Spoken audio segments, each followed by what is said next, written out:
Your own self is your ultimate teacher. The outer teacher is merely a milestone. It is only your inner teacher that will walk with you to the goal, for he is the goal.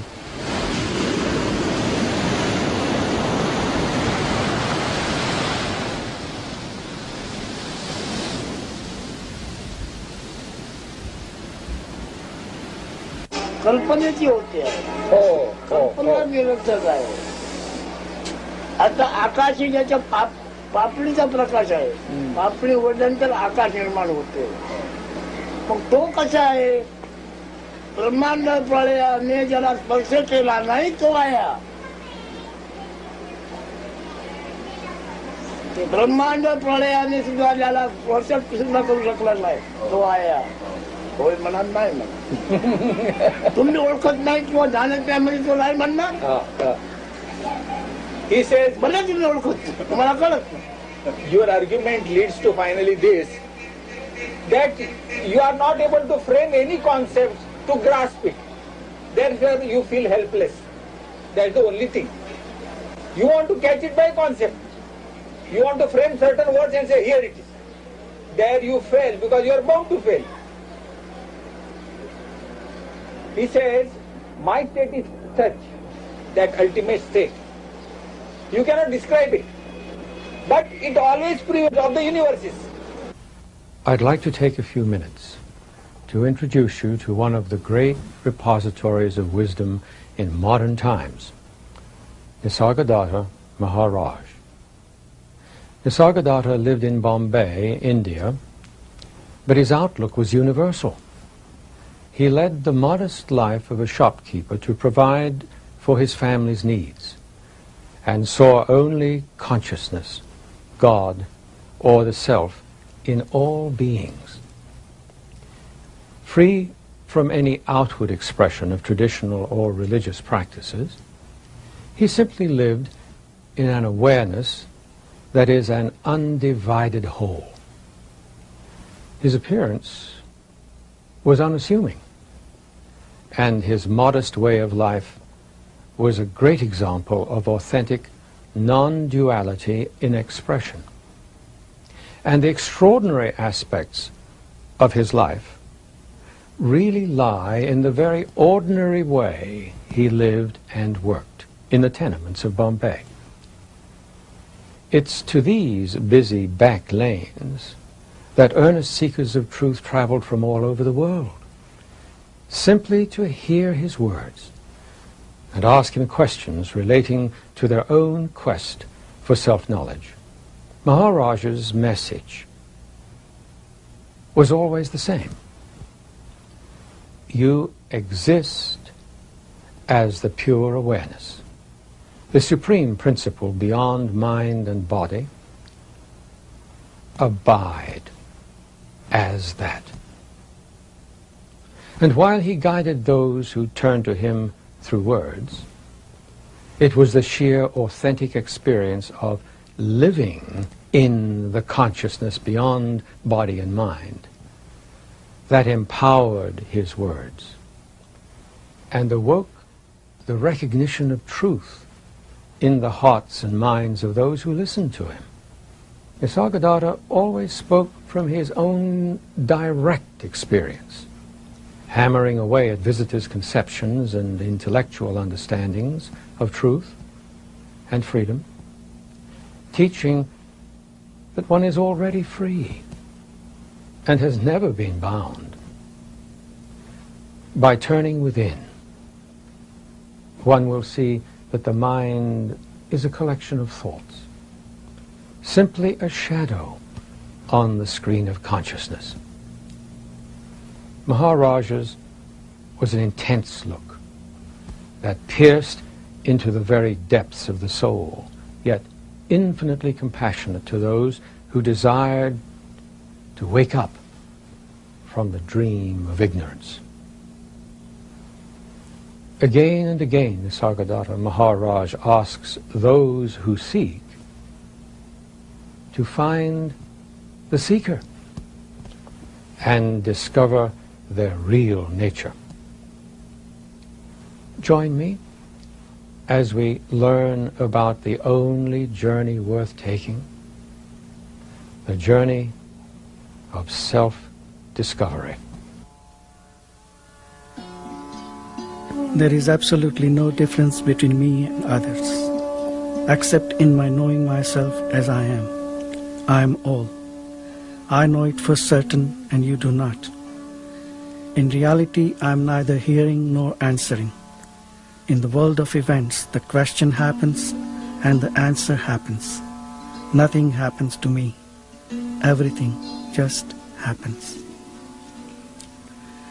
My destiny was to be born a simple man, a humble tradesman with little formal education.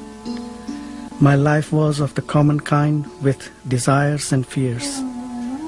When through faith in my teacher and obedience to his words, I realized my true being, I left behind my human nature to look after itself until its destiny is exhausted. Occasionally an old reaction, emotional or mental, happens in the mind, but it is at once noticed and discarded. After all, as long as one is burdened with a personality, one is exposed to its idiosyncrasies and habits.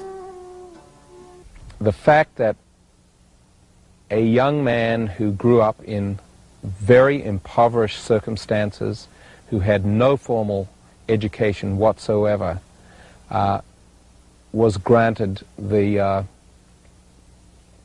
great enlightenment, to me is a wonderful exemplification of the egalitarianism that enlightenment is for everybody, for night watchmen, for bus drivers, for people enlisted in the army, as well as for doctors, lawyers, and professional yogis.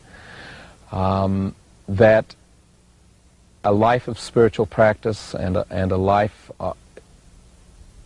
committed to serving in the world is entirely compatible.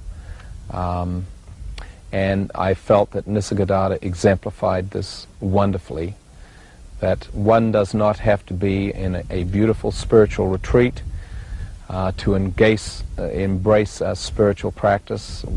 One can do it in the seediest, most polluted, most rowdy, noisy, distracting suburb of Bombay, which must be one of the most intensely populated cities in the world. Then any of us can embrace spiritual practice anywhere in the world.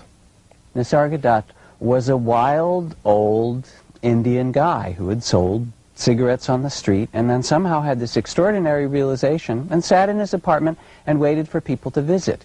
He was, as you can see from the pictures, not a particularly handsome man, yet there was some way in which he radiated a kind of joy and beauty and presence that you would just fall in love with him, or that there was something so magnetic, not even about him, but about this enormous void that he was the mouthpiece for. These words came from far beyond this little old Indian guy who'd sold beedis, and to be in his presence was remarkable.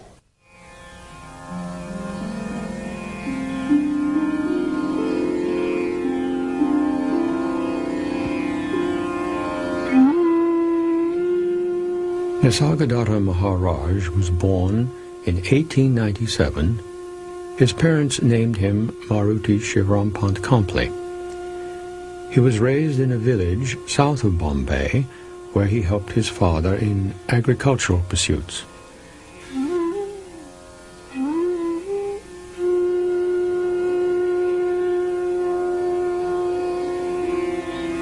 In 1924, Maruti married and eventually became the father of 4 children. Not long thereafter, he opened a small shop in which he sold household items, tobacco, and bidis, a type of handmade cigarette. The shop prospered, allowing Maruti to open several more of these. During this period, Maruti enjoyed associating with people who had an inclination to discuss religious and philosophical subjects. the latent desire to experience what he discussed through these talks was being slowly awakened. Although his successful businesses were enough to keep the family in moderate comfort, it was not enough to satisfy the inner contentment that Maruti longed for. He was a man imbued with a deeply religious temperament, and so decided to adopt several religious practices designed to fulfill this inner longing. One of Maruti's friends had been visiting a holy man in Bombay and convinced Maruti to join him on the next visit. Maruti was 34 at the time, and this visit proved to be the turning point in his life, for the thirst for truth ultimately led him to his guru, Siddharmareshwar Maharaj. Maruti immediately accepted the holy man as his teacher and began his spiritual practice with great faith and determination. Maharaj later said of his teacher, "When I met my guru, he told me, 'You are not what you take yourself to be. Find out what you are. Watch the sense I am. Find your real self.' I obeyed him because I trusted him. I did as he told me. All my spare time I would spend looking at myself in silence. And what a difference it made, and how soon. It took me only 3 years to realize my true nature. My guru died soon after I met him, but it made no difference. I remembered what he told me and persevered. The fruit of it is here with me." The first day I was there, he said that the consciousness that was in me and in him and in that donkey out there and Sri Krishna was the same consciousness. No way. So I right away went to Victoria Station, tried to get a ticket home and back to the ashram. No, I couldn't get a seat for a week. So I had to stay a week. So that's how I got there. Maharaj was not usual guru. What was for me extraordinary was the fact that he was a very, very simple man. He was saying, I know I can hardly write and read, which was a little exaggerated, I think. But of course he never read the Veda. He never quoted any holy scripture or anything. Sometime he said, when Krishna told Arjuna about his real identity, the Parabrahman, he was talking about me also. Or quite often he said, what I'm telling you is not from book. I don't repeat the words of others. It's never hearsay. It's my story that I'm telling you, my story. We had been told by our friends to get the book I Am That. We were in India, and I didn't want to see any more gurus. I'd had my fill of gurus, not again. So our friend cabled us from Argentina, told us to go and get I Am That. So we went and we bought the book, and we ran straight over to Maharaj's residence. The address was given there. And we rang the doorbell, and his daughter-in-law answered. And she said to us, we said, Maharaj, and she said, come back, 11 o'clock. So we went back to the beach, and we began to read I Am That furiously, very quickly, and we came back at 11 o'clock. I walked up the stairs, and my heart was pounding, and somebody had just been thrown out because he was wearing a yellow robe. I think they were the Rajneesh people, and he'd thrown them out. And I said, God, I hope he won't throw us out. And then he pointed his finger at me. You, where are you from? What's your name? Where are you from? And of course their translators were sitting there. And I said, France. what do you know? And I told him what I thought I knew. I'm not the body, I'm not the mind, I'm pure consciousness. He tapped his head and he said, you sit down. I was ever so happy that I felt this is it at last. And from then on it was, I was in a state of bliss.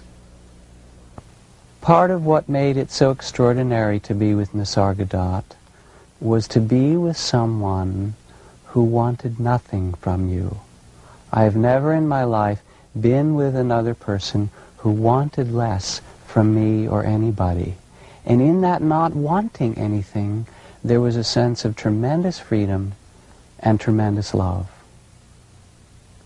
Sometimes he would look at people and he would say, I don't understand you, as if to pull his hair out. He was always gesticulating and so forth. He would say, you never want what's true. You are so entangled in the illusion of the false. He said, you want what you don't have, and you don't have what you want, and so you suffer, and you continue to suffer. Then he said, it's so perplexing. Why not simply reverse it? Why not want what you have and not want what you don't have? He said, it's so simple. You could be happy. Freedom is here for the taking. You want little things. You could have the entire universe, eternity, eternal life. Take that.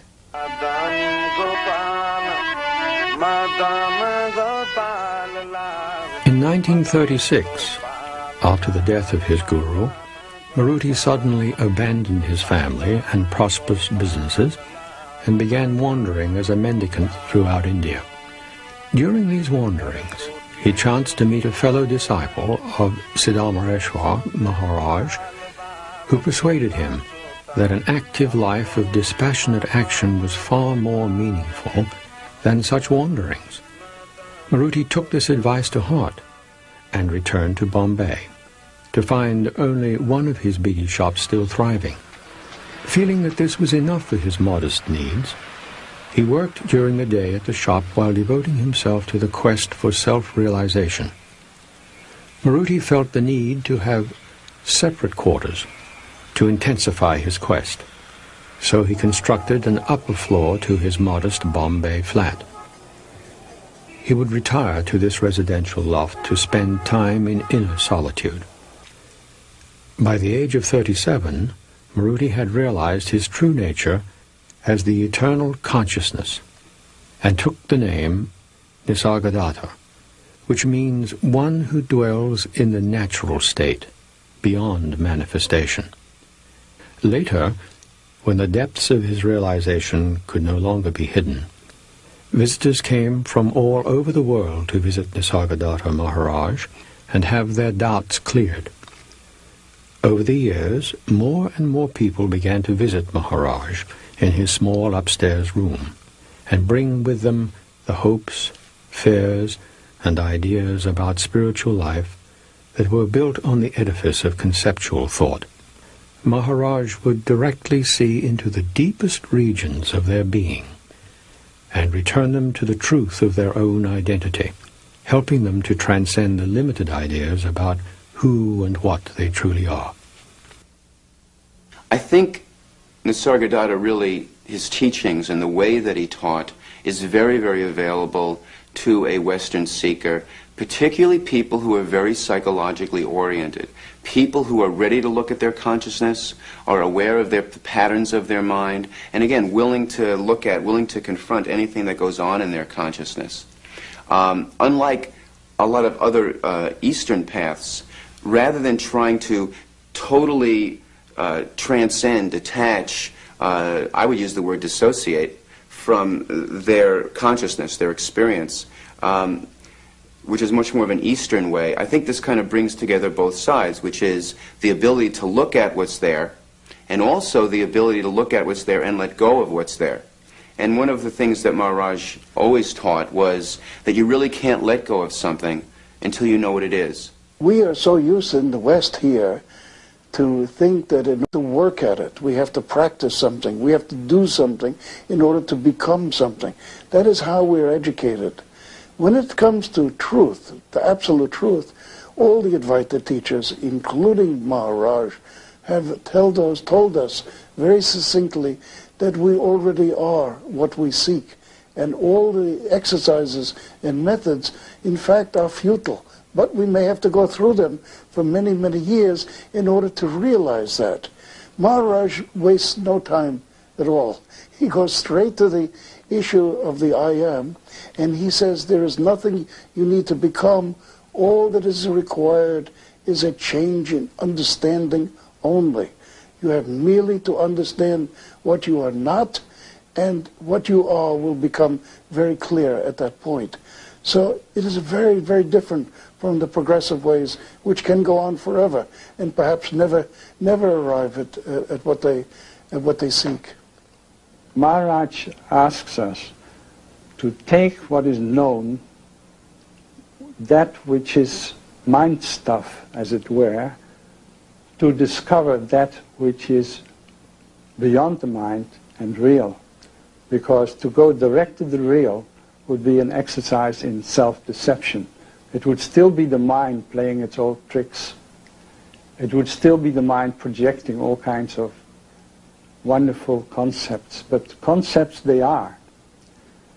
But to see concept as concept immediately brings the silence into being. And in that silence, something much greater is being perceived. And this is the soundest, the safest way to proceed. A visitor asked Maharaj why realization of one's true nature is so important. Without realization, you will be consumed by desires and fears, repeating themselves meaninglessly in endless suffering. Most of the people do not know that there can be an end to pain. But once they have heard the good news, obviously going beyond all strife and struggle is the most urgent task that can be. You know that you can be free, and now it is up to you. Either you remain forever hungry and thirsty, ever losing and sorrowing, or go out wholeheartedly in search of the state of timeless perfection, to which nothing can be added, from which nothing can be taken away. In it, all desires and fears are absent, not because they were given up, but because they have lost their meaning. Seekers who visited Maharaj wanted to know how they too could come to this awareness. How do you go about finding anything? By keeping your mind and heart on it. Interest there must be, and steady remembrance. To remember what needs to be remembered is the secret of success. You come to it through earnestness. Seek a clear mind and a clean heart. All you need is to keep quietly alert, inquiring into the real nature of yourself. This is the only way to peace. All happens by itself. Neither the seeker nor the guru does anything. Things happen as they happen. Blame or praise are a portion later, after the sense of doership appears. What I wanted was a total stabilization, and through the inquiry and through the learning how to inquire and take apart your consciousness, your personal consciousness, the empty space becomes more and more available. And so it becomes an ongoing process that you don't have to work at anymore. There's not a working at it all the time. It's just what is. Maharaj says, you are the Absolute, you are Paramatman. And when you were in front of that man, so simple, in that such a poor room where he was living in, and so obviously with a body that was suffering so much, and when he tell you that, you saw it, you're convinced, you saw it, you feel it. The essential point of his teaching is that we already are absolutely free, and that there is nothing that we have to do or make or become or change ourselves into. We simply have to see the truth of life, which is that we are not this body nor this mind, that they are a play of elements, if you will, and that when we understand that, there comes this extraordinary happiness and freedom. That's all. Often, visitors would ask Nisargadatta about effort and the role that spiritual disciplines play in helping one awaken from the dream of ignorance. When effort is needed, effort will appear. When effortlessness becomes essential, it will assert itself. You need not push life about. Just flow with it and give yourself completely to this task of the present moment, which is to die now to the now. For living is dying. Without death, life cannot be. Ultimately, one must go beyond knowledge. But the knowledge must come. And knowledge can come by constant meditation. By meditating, the knowledge I am gradually settles down and merges with universal knowledge, and thereby becomes totally free, like the sky or space. Those who come here with the idea of getting knowledge, even spiritual knowledge, come here as individuals aspiring to get something. That is the real difficulty. The seeker must disappear. When you know your real nature, the knowledge I am remains. But that knowledge is unlimited. It is not possible for you to acquire knowledge. You are knowledge. You are what you are seeking. Your true being exists prior to the arising of any concept. Dive deep within yourself and you will find it easily and simply. Go in the direction of I am. All exists in the mind. Both mind and body are intermittent states. The sum total of these flashes creates the illusion of existence. Inquire what is permanent in the transient, real in the unreal. This is sadhana, or spiritual practice. All those who have realized on the spot, by mere touch, look, or thought, have been ripe for it, but such are very few. The majority needs some time for ripening. Sadhana is accelerated ripening. How is one to approach this awareness of which Maharaj speaks from the point of view of being one with it? You must realize first of all that you are the proof of everything, including yourself. None can prove your existence, because his existence must be confirmed by yours first. Your being and knowing are your own. You do not come from somewhere. You do not go anywhere. You are timeless being and awareness. Develop the witness attitude and you will find in your own experience that detachment brings control. The state of witnessing is full of power. There is nothing passive about it. Just keep in mind the feeling I am. Merge in it till your mind and feeling become one. By repeated attempts, you will stumble on the right balance of attention and your mind will be firmly established in the thought, feeling, I am. Whatever you think, say, or do, the sense of immutable and affectionate being remains as the ever-present background of the mind. Maharaj helped me experience that which I am and that which you truly are by virtue of the grace that is offered through the book I Am That. This is how it occurred to me, and in my conversations when I visited with Nisargadatta Maharaj, he made it very clear that the transmission in my case had already occurred because of the way in which I embraced the teaching that was offered to me in I Am That. And wonderfully, the very same opportunity is there for anyone else that would read I Am That. I can promise that that spirit that was there for me in I Am That is still the same spirit that is alive now, today. It does not need Nisargadatta to be present and alive in his body. The I Amness initially is a pale reflection of what is. It is not truly what is, but it is a reflection of it filtered through our minds.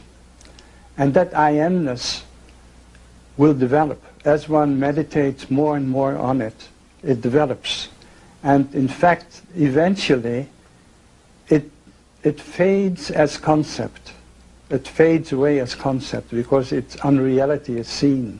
And then that I Amness becomes something utterly different. It becomes an isness. What isness? When Maharaj spoke of the I Am, or I Amness, as it is also translated, he spoke of it as the bridge between that which is temporal and that which is eternal. That to recognize that all the forms of senses, of seeing and hearing and smelling and thinking are changing, and to step outside that, to get bigger, one becomes, if you will, the witness to these things. And this is what he called the I Amness. Everything changes, but this witnessing which can know what is so. And when you rest in that witnessing, in that I Amness, then as a bridge it becomes possible to turn that witnessing back to itself and see that there is no one who witnesses, that witnessing appears like the sun does in the morning and disappears, and beyond that is space and emptiness and what he called love and wisdom. Maharaj put it this way. He said, when I see I am nothing, that is wisdom. And when I see I am everything, that is love. And between those two, my life moves. Maharaj often spoke of his guru and the role of the teacher in spiritual life. Every morning he reverently decorated the photos of his guru that hung in the upstairs room. He often said that the true teacher was one's own self. The greatest guru is your inner self. Truly, he is the supreme teacher. He alone can take you to your goal, and he alone meets you at the end of the road. Confide in him, and you need no outer guru. But again, you must have the strong desire to find him, and do nothing that will create obstacles and delays. You are never without a guru, for he is timelessly present in your heart. What he wants you to do is simply learn self-awareness, self-control, and self-surrender. It may seem arduous, but it is easy if you are earnest, and quite impossible if you are not. Everything yields to earnestness. The true guru will never humiliate you, nor will he estrange you from yourself. He will constantly bring you back to the fact of your inherent perfection and encourage you to seek within. Nisargadatta referred to the illusory sense of being, traditionally called the ego, as the I Amness. He says that to find the source of this I Amness and fully understand it as nothing more than a conceptual idea of oneself is the way to self-realization and wholeness. Maharaj asks the seeker to be in the state which is prior to the experience of I Amness. The concept I am comes spontaneously and goes spontaneously. Amazingly, when it appears, it is accepted as real. All subsequent misconceptions arise from that feeling of reality in the I Amness. The moment the feeling I am appears, the world also appears. Any image you have of yourself is not true. True knowledge is to abide in your own self. The teachings of Maharaj move our awareness from the I amness, this sense of separate identity, to a non-dualistic state of oneness with the Absolute, which is our real nature. Visitors ask for clarification concerning this state of emptiness. I mean, free of all content. To myself, I am neither perceivable nor conceivable. There is nothing I can point out and say, this I am. You identify yourself with everything so easily. I find it impossible. The feeling, I am not this or that, nor is anything mine, is so strong in me that as soon as a thing or a thought appears, there comes at once the sense, this I am not. I find that somehow by shifting the focus of attention, I become the very thing I look at and experience the kind of consciousness it has. I become the inner witness of the thing. I call this capacity of entering other focal points of consciousness love. You may give it any name you like. Since at any point of time and space I can be both the subject and the object of experience, I express it by saying that I am both, and neither, and beyond both. From the point of view of self-realization or enlightenment, there are no individuals. The Self, or God, exists as all manifestation. A visitor asked Maharaj how this individuality arose, and why we think of ourselves as separate individuals. Your thoughts about individuality are really not your own thoughts. They are all collective thoughts. You think that you are the one that has the thoughts. In fact, thoughts arise in consciousness. As our spiritual knowledge grows, our identification with the individual body-mind diminishes, and our consciousness expands into universal consciousness. The life force continues to act, but its thoughts and actions are no longer limited to an individual. They become the total manifestation. It is like the action of the wind. The wind doesn't blow for any individual, but for the entire manifestation. To see the relative as the relative, to see the false as the false, to see the snake as a snake, or the rope as a rope, but not to get mixed up between the two, to see what is all that's required. That's all that Maharaj is asking us to do, so that we can discard the unreal and the real will manifest itself naturally by itself. I know, I can say this with complete assurance. I know. See, that's all that's necessary. I know. See, but you can't put it into words. You're free. You're free right now. You always have been. You've taken this burden on yourself of being a human being. See? But you're not. You've always been free. And it's a wonderful feeling to know I'm free and nothing can harm me. Just see right. See the different level. I am there. I'm the source. And then all those objects in consciousness, but I am the consciousness. I am the light of the consciousness. And understand even too much. Once he told me, whatever you have understood can be of any use of it. That comprehension is a real knowledge. Maharaj was unique in that he asked for no ceremonies.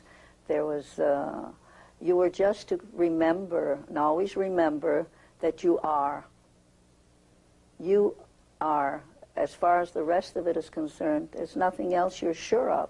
You're only sure about the one thing, I am. Stay with that. That will take you. If you stay with that, that will take you to self-realization. That is it. Simple. Now, what happened for me once, I went to see him, and it was unknowing to me. It was the 8th time I had seen him.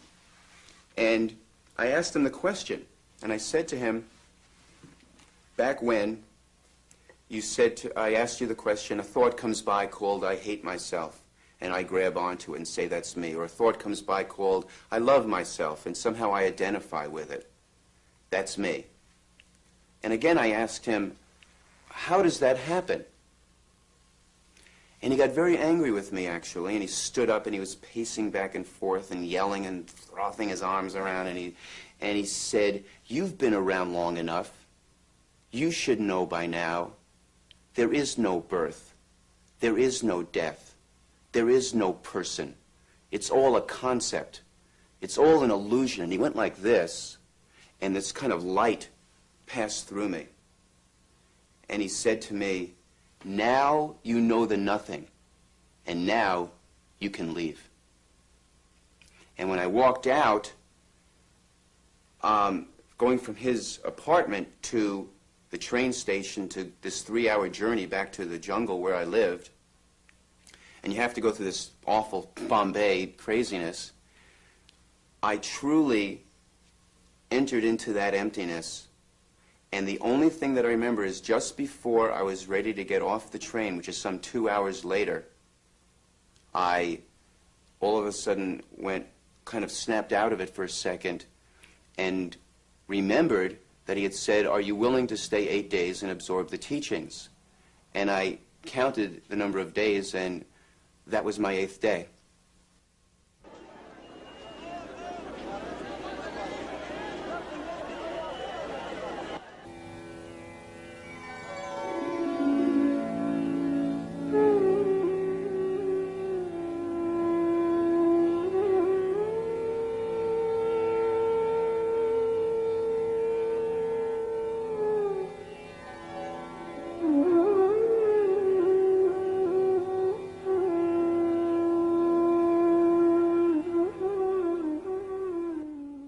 To questions concerning daily work and how one should conduct oneself in the world, Maharaj replied, why do you worry about the world before taking care of yourself?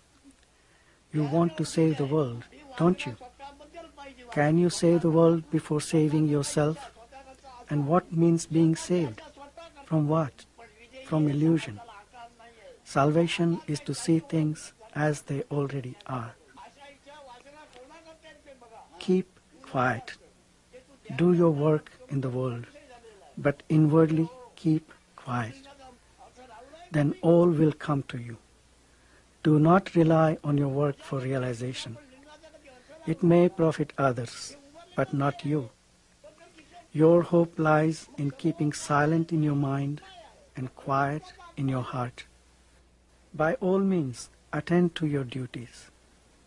Action in which you are not emotionally involved and which is beneficial and does not cause suffering will not bind you. You may be engaged in several directions and work with enormous zest, yet remain inwardly free and quiet with a mirror-like mind which reflects all without being affected. The unexpected is bound to happen, while the anticipated may never come. All is because you are. Grasp this point firmly and deeply and dwell on it repeatedly. To realize this as absolutely true is liberation. Nisargadatta's body succumbed to cancer in 1981. During the last year, as his body became frailer and frailer, he refused to stop the flood of visitors. Out of immense compassion and the urgency of spiritual seekers throughout the world, his small room was filled to capacity every day. Nisargadatta's message and teachings continue to guide seekers. They instill confidence in them, that realization is possible here and now, and that through earnest inquiry and faith in the teachings, one can be like him, living in a state of complete freedom and supreme peace. I'm sure that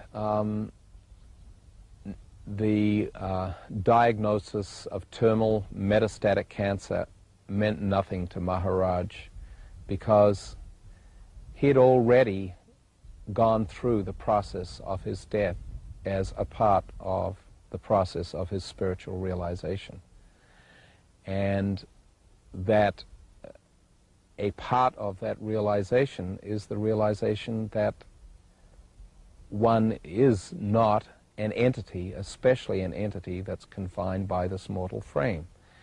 And that's the viewpoint that he constantly lived from. And so the loss of this frame, which was just the vehicle through which he expressed in this realm and embraced people that believe they are the body in this realm, the loss of that was no big deal to him. Being with Maharaj at that point in his life was an extraordinary experience, because it was as though Maharaj had already left the body. There was a tightly drawn skin around a skeletal frame, and it seemed almost transparent, and it was really as though he was wearing an overcoat that he was just about ready to discard. He wasn't related any longer to his body. It was amazing. And even though his eyes would flash and he was speaking truth and talking to us, it was as though he was no longer connected with the body the way ordinary people are. It was an amazing feeling. Being with Nisargadatta Maharaj gave me the deepest experience that I have ever had of closeness to a human being who was truly free. And that freedom was filled with love and aliveness and spontaneity and fearlessness and a place of absolute stillness beyond all of that. That touched that same energy in myself, and now I know it's true. It's that simple. Absolute freedom and happiness is yours to be had in a moment, that it is everyone's birthright, and that if you wish this, you only have to genuinely look into the question, who am I? To see this I am that witnesses it all, and then turn to the I am and see that even that too arises and passes away, and find your absolute freedom. It's there for you.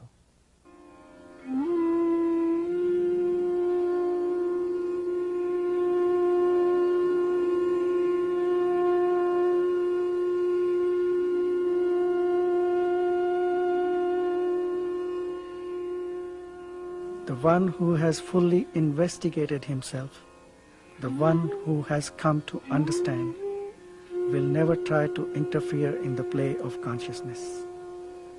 There is no creator with a vast intellect as such. All this play is going on spontaneously. There is no intellect behind it, so don't try to impose yours to bring about any change. Leave it alone. Your intellect is a subsequent product of this process. So how can your intellect take charge of or even evaluate the whole creation? Investigate yourself. This is the purpose of your being.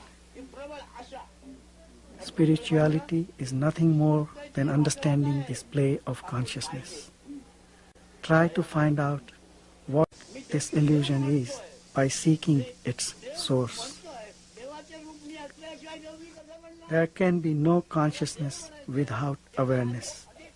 There can be awareness without consciousness, as in deep sleep. Awareness is absolute. Consciousness is relative to its content. Consciousness is always of something. Consciousness is partial and changeful. Awareness is total, changeless, calm and silent. And it is the common matrix of every experience. What you are, you already are. By knowing what you are not, you are free of it and remain in your own natural state. It all happens quite spontaneously and without effort. माझे जे असणे आहे ते जाणीव निर्णय केला आहे ते जाणीवीचं साक्षी तो त्याला घडते आहे आणि जाणीव म्हणजे जगाचं साक्षी तो करते आहे. Before the appearance of this beingness, whatever state is, that state is prior to or rather beyond beingness and no being state also. I prevail in that state before the arrival of beingness or before the arrival of no beingness also. And with the waking state, all this world is manifest because of my beingness. My world is manifest. That also is observed by that state, which is prior to beingness.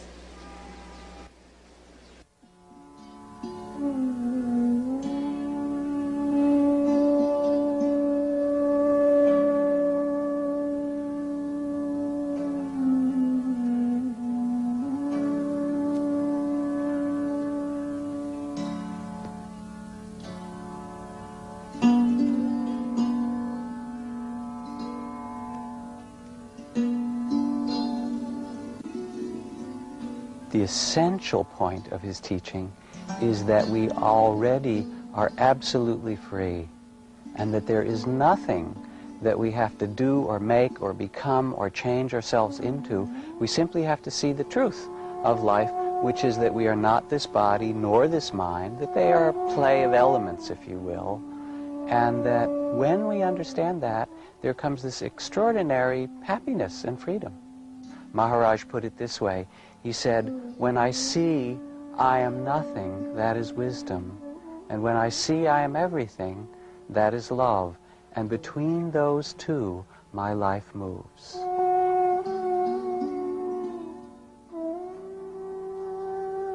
Maharaj passed away on September 8, 1981.